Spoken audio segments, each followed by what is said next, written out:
अस्सलाम वालेकुम dear students, मेरा नाम आसिफ रशीद है और आज हम एडोबी इलस्ट्रेटर की क्लास नंबर 3 को पढ़ने जा रहे हैं। इस क्लास में मैं आपको बताऊंगा जूमिंग एंड नेविगेटिंग। देखिए, एडोबी इलस्ट्रेटर में जूमिंग और नेविगेटिंग करने के लिए हम हैंड टूल का इस्तेमाल करते हैं। हैंड टूल की मदद से आप आसानी के साथ पेजेस टू पेजेस मूव कर सकते हैं। ये नेविगेट करने के लिए इस्तेमाल होता है। ज़बरदस्त टूल है, आप इसको बहुत आसानी के साथ इस्तेमाल करते हैं। आपको जिस पेज के ऊपर भी जाना है, आपने माउस का लेफ़्ट बटन प्रेस करना है और प्रेस करके आप उसको मूव करेंगे तो दूसरे पेज के ऊपर शिफ्ट होता हुआ आपको नज़र आएगा। तो इस तरह से ये हैंड टूल का इस्तेमाल है। हैंड टूल का इस्तेमाल अमूमन पेज को नेविगेट करने के लिए इस्तेमाल किया जाता है। इसके अलावा अगर आप एडोबी इलस्ट्रेटर में तमाम पेजेस एक साथ देखना चाहते हैं तो आपको कीबोर्ड से कंट्रोल ऑल्टर और 0 प्रेस करना पड़ेगा। इससे आपको आपका आउटपुट कम्प्लीटली नज़र आ जाता है। लेकिन अगर आप चाहते हैं कि आपका जो सिलेक्टेड पेज है वो फिट टू स्क्रीन हो जाए तो उसके लिए आप कंट्रोल 0 प्रेस करेंगे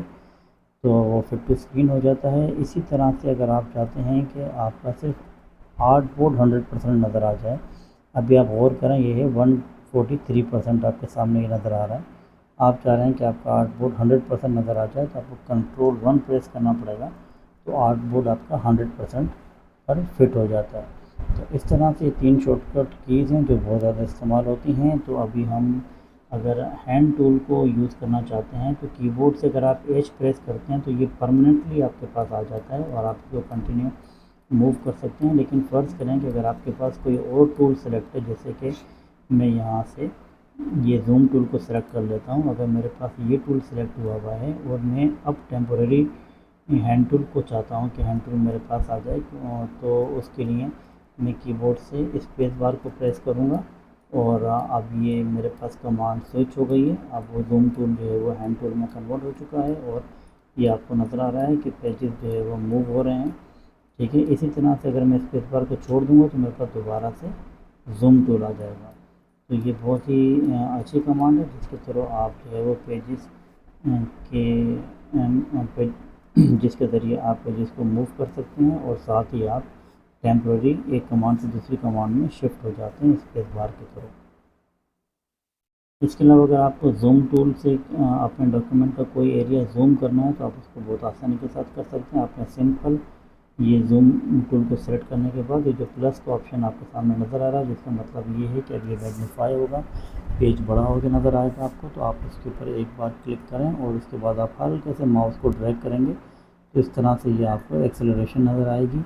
लेकिन याद रखें, ये एक्सेलरेशन सिर्फ उस वक्त नज़र आती है जब जीपीयू सिलेक्ट होता है और जीपीयू सिलेक्ट ना हो तो ये एक्सेलरेशन इस तरह से नज़र नहीं आएगी। फिर आपको रबर बैंड सिलेक्शन का इस्तेमाल करना पड़ेगा। तो एक्सेलरेशन को चेक करने के लिए हम क्या करते हैं, एडिट के अंदर जाते हैं, प्रेफरेंस के अंदर जाएंगे, वहाँ से हम जनरल में जाएंगे और यहाँ पे आप चेक करें ये परफॉर्मेंस। इस परफॉर्मेंस के अंदर आप देखें कि जीपीयू परफॉर्मेंस की चेक लगा हुआ है। अगर मैं चेक हटा दूँ और ओके प्रेस कर दूँ, अब मैं इसको रबर बैंड सिलेक्शन के ज़रिए कोई ख़ास एरिया तो मूव कर सकता हूँ, लेकिन मैं अब इसको पहले की तरह एक्सेलरेट नहीं कर सकता।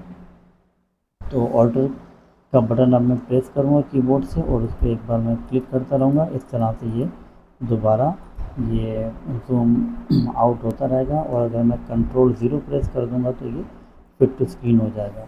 तो अब अगर मुझे कोई भी एरिया जूम करना है तो मैं इसको एक्सेलरेट नहीं कर सकता क्योंकि अब जीपीयू ऑफ है। उसके लिए मुझे क्या करना होगा, मुझे रबर बैंड सिलेक्शन करनी पड़ेगी। मैं किसी भी जगह पर क्लिक करूँगा, क्लिक करने के बाद इस पर मैं ड्रैग करूँगा और जिस हिस्से को मैं ड्रैग करूँगा और इस रबर बैंड सिलेक्शन के अंदर जितना एरिया भी आएगा वो एरिया जूम हो जाएगा। ठीक है, इसी तरह से मैं कंट्रोल 0 प्रेस करके दोबारा फिट टू स्क्रीन कर सकता हूँ।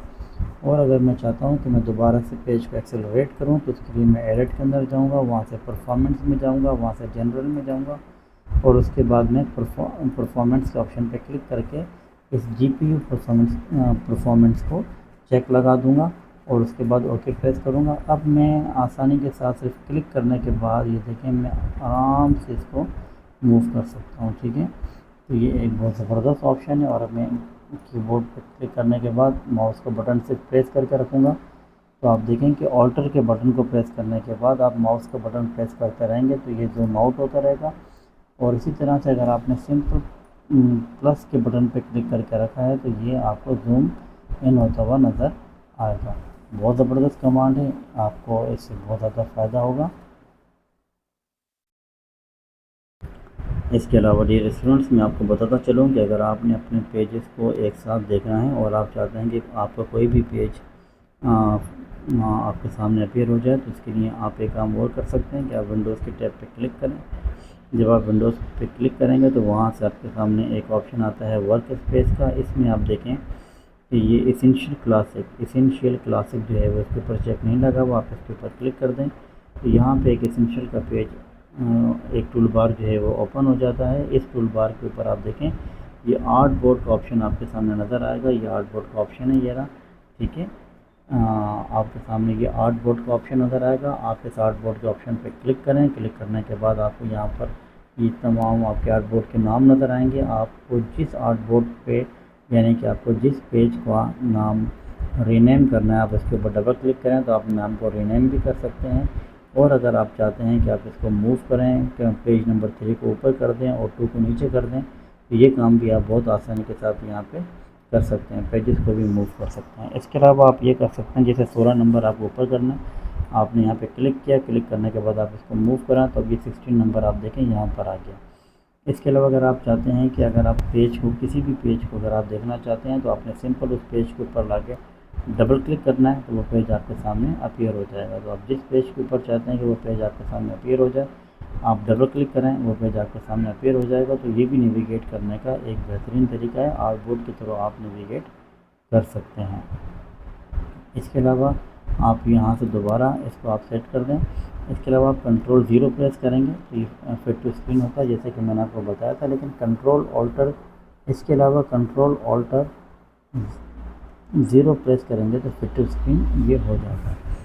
इसके अलावा अगर आपको नेविगेट करना है पेज, तो उसके लिए आप विंडोज़ में जाएंगे, वहाँ से आप नेविगेटर के पैनल पर जाएंगे। देखें यहाँ पे नेविगेटर का एक पैनल होगा, आप उसको ऑन कर लें। यह नेविगेटर का पैनल, इसको ऑन करने के बाद ये नेविगेटर का पैनल ऑन हो चुका है। अब आप आसानी के साथ अपने पेजेस को देख सकते हैं। उसके लिए आपको सबसे पहले यहाँ पर पेजेस को फ़र्ज़ करें कि आप एक किसी भी पेज को आप 1200% पर देख रहे हैं। अब आप यहाँ से मूव करते चले जाएं और आप आसानी के साथ देखें ये पेजेस के ये आसानी के साथ अपने डेटा को चेक कर सकते हैं, ठीक है। तो अगर आपको डेटा को चेक करना है तो ये भी एक अच्छा तरीका होता है। आपको पता होता है कि आप कौन से पेज के अंदर मूव कर रहे हैं और किस पेज में क्या डेटा मौजूद है। तो इस तरह से पेज को नेविगेट किया जा सकता है। इसके अलावा आप इन स्लाइडर का भी इस्तेमाल कर सकते हैं। यहाँ से और यहाँ से आप सेलेक्ट कर सकते हैं कि आपको कितने % जो है वो जूम करना है। ये स्लाइडर का भी इस्तेमाल कर सकते हैं। आप क्लिक करेंगे तो ये भी जूम करता है, ठीक है। और इसी तरह से यहाँ से आप जूम आउट भी कर सकते हैं और यहाँ से आप डायरेक्टली सेलेक्ट कर सकते हैं कि आपको कितने % के ऊपर पेजेस चाहिए। तो डियर स्टूडेंट्स, ये था नेविगेट करने का तरीका। उम्मीद है आपको ये पसंद आया होगा। अगर आपको ये वीडियो अच्छी लगी है तो इसको लाइक और शेयर लाजमी कीजिएगा। Thank you so much.